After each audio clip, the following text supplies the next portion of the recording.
Dear Charot, ako po si Abby. Nung pinanganak ako, akala nila para sa pagiging ako. Kaya naisipan ng aking mga magulang na ako ay ibigay. Dito nagsimula ang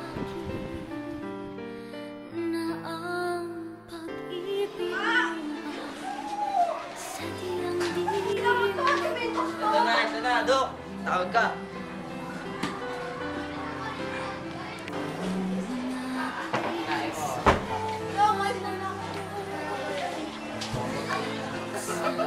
Just. Ang aking puso at tanging larawan. Here it comes, here it comes. Let me see you. What the hell? What's that?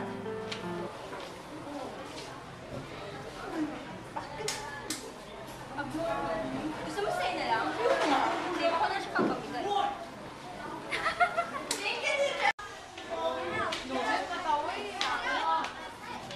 Dan? Asan ang anak natin? Ito. Bakit ang pangit? Abnormal eh. Ipampun kaya natin. Wag, pangit eh. Pamigay na lang natin. Sige. Masama ka man sa akin. Okay lang sa akin yun.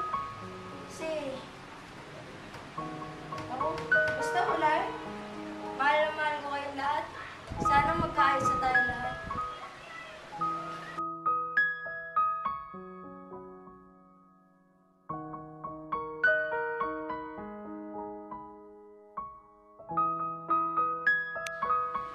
ngayon at nagsasama-sama na kami ng mga totoo kong magulang. Kahit sa umpisa ay di ko sila matanggap-tanggap. Nang humingi sila ng tawad, ay lumabot na ang puso ko sa kanila.